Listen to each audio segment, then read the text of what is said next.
Hi friends, welcome to Uma kitchen. இன்றைக்கி அரிசி மாவு வச்சு ஒரு ஸ்நாக்ஸ் எப்படி பண்ணுறதுன்னு பார்க்கலாம். ரொம்ப டிஃப்ரெண்ட்டாக இருக்கும், டேஸ்ட்டாகவும் இருக்கும். இது நான் வந்து ஒரு கப் எடுத்து வச்சுருக்கேங்க. வறுக்காத அரிசி மாவு தான். நீங்கள் எந்த கப்பில் அளக்குறீங்களோ அதே கப்பில் 1/3 கப்பு தேங்காய் துருவினது எடுத்துருங்க. இது ஒரு டேபிள் ஸ்பூன் அளவுக்கு வரும். 2 சின்ன வெங்காயம் எடுத்துருக்குங்க. இது நைஸாக அரைச்சிடலாம். இப்போ நான் ஆட் பண்ணுறது ஒவ்வொன்றா பண்ணும்போது காமிக்கிறேங்க. இப்போ ஒரு கடாய் வச்சிருக்கேங்க. இதுல வந்து 1/2 கப் அளவுக்கு நம்ம அரிசி மாவு இதுல 1 கப் எடுத்துருக்குங்க. இதுல 1/2 கப் அளவுக்கு தண்ணி ஊற்றிடலாம்.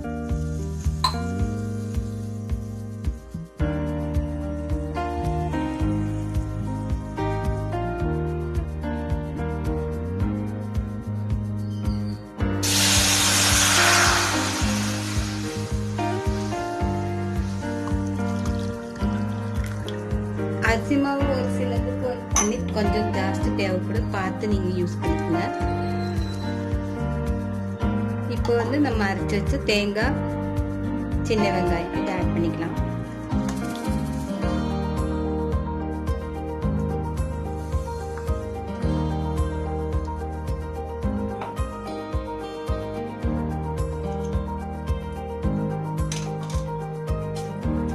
இதுல 1 டீஸ்பூன் எள்ளு எடுத்து வச்சிருக்கேங்க, அதை ஆட் பண்ணிக்கலாம்.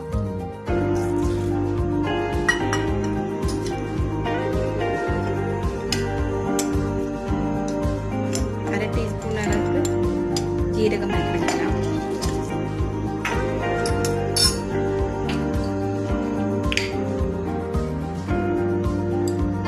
அரை டீஸ்பூன் மஞ்சள் ஆட் பண்ணிக்கலாம். ஜஸ்ட் கலருக்காக தான்.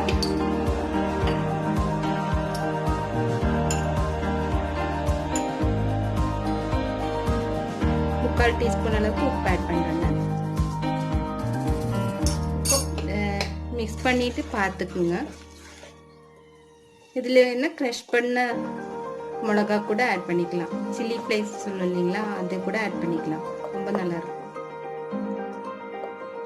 உப்பு கரெக்டாக இருக்கும். கொஞ்சம் உப்பு தூக்கலாக இருந்தால் மாவு பிசையும் போது நல்லா இருக்கும். நல்லா கொதிக்கட்டும், வெயிட் பண்ணலாம். இப்போ நல்லா கொதிக்க ஆரம்பிச்சிருக்கு. நம்ம வந்து 2 டீஸ்பூன் அளவுக்கு வெளிச்செண்ணெய், தேங்காய் எண்ணெய் ஆட் பண்ணிக்கலாம்.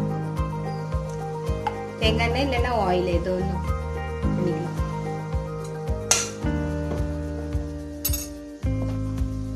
இப்போ இதில் வந்து நல்லா கொதிச்சிருச்சு.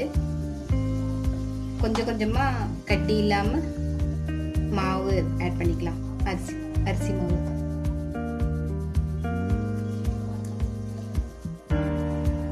இந்த மாதிரி ஒரு பரவலான தட்டில் போட்டோம்னா நம்மளுக்கு கெட்டி இல்லாமல் இதில் விழுந்துடும்.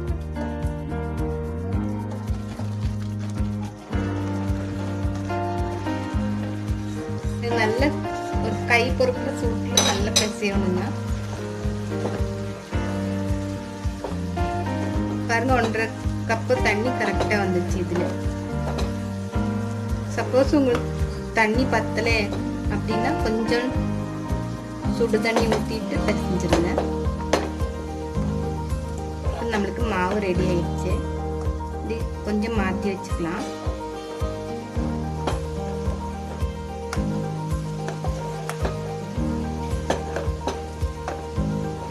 மாவு நல்லா வெந்துச்சு, மாற்றி வச்சுக்கலாம். கொஞ்சம் ஆறட்டுங்க, பிசையணும். இப்போ மாவு ஒரு பரவலான தட்டில் போட்டிருக்குங்க. சூடு கை பொறுக்கிற சூடு தான் இருக்கு. கையில் கொஞ்சம் எண்ணெய் தடவிக்குங்க. நல்லா பிசைச்சிடலாம்.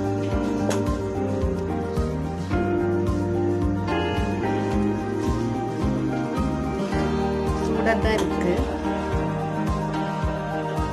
மாவு நல்லா பிசைஞ்சு ஒரு டவ்வாட்ட வரும். நம்ம சப்பாத்தி மாவு அந்த பதத்துக்கு சேர்ந்து வரும். அது வரைக்கும் நல்லா பிசையுங்க.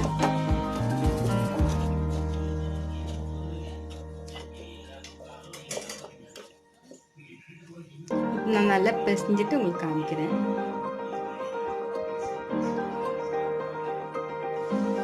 இப்போ மாவு ரெடி ஆயிடுச்சு பாருங்க. நல்லா சாஃப்டா சப்பாத்தி மாவு பதத்துக்கு வந்துட்டு இதுல இருந்து ஒரு போர்ஷன் சப்பாத்தி தேய்க்கிற மாதிரி தேய்ச்சிடலாம். தேய்ச்சி எல்லாம் ரெடி பண்ணி வச்சுட்டு எண்ணெய் காய வச்சு பொரிச்சு எடுத்தா போதுங்க.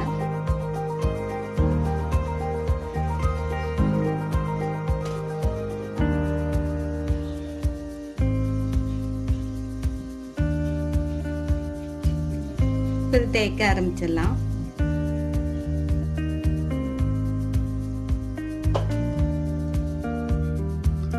இப்போ இது மாதிரி பரப்பிட்டேங்க.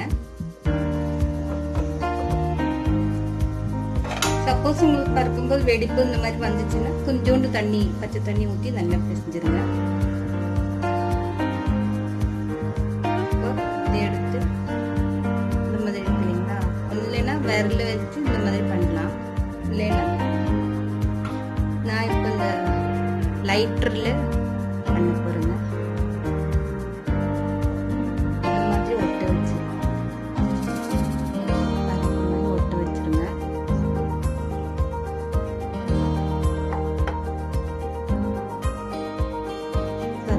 இதுக்குள்ள ஏதாச்சும் நம்மளுக்கு பசங்களுக்கு பிடிச்ச மாதிரி ஸ்டஃப் பண்ணி கூட கொடுக்கலாம், பொரிச்ச பிறகு. இதெல்லாம் ரெடி பண்ணி வச்சுட்டு நம்ம பொரிக்க ஆரம்பிச்சிடலாம்.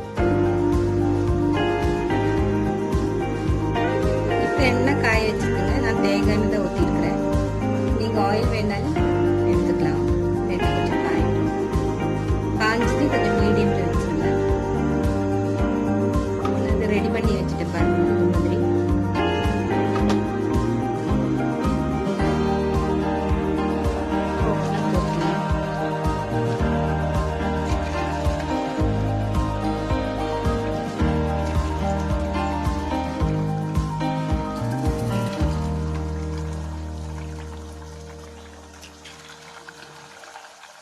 கொஞ்சம் கலர் சேஞ்ச் ஆகட்டுங்க.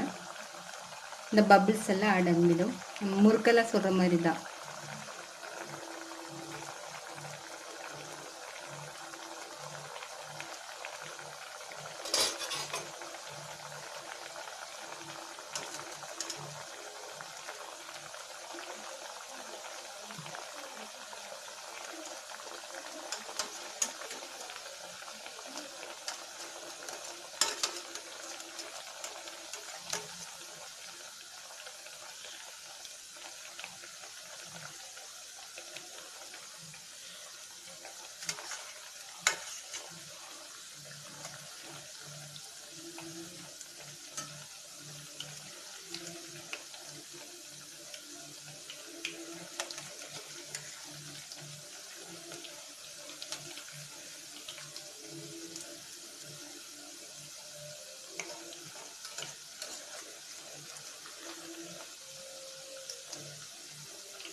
இப்போ இது ரெடி ஆயிடுச்சு பாருங்க. நான் 2 ஷேப்பில் எடுத்துருக்கிறேன். ஒன்று ரவுண்டாகவும் இன்னொன்று இந்த மாதிரி. இது நான் வந்து உடச்சி காமிக்க பாருங்க. எவ்வளோ கிறிஸ்பாக இருக்குது பாருங்க. ரொம்ப டேஸ்ட்டாகவும் இருக்கும். தேங்காயில் போட்டதுனால ரொம்ப டேஸ்ட்டாகவும் இருக்குது. எல்லோரும் செஞ்சு பார்த்துட்டு உங்கள் கமெண்ட்ஸ் எனக்கு மறக்காமல் சொல்லுங்கள். இந்த வீடியோ பார்த்ததுக்கு ரொம்ப ரொம்ப தேங்க்ஸ்.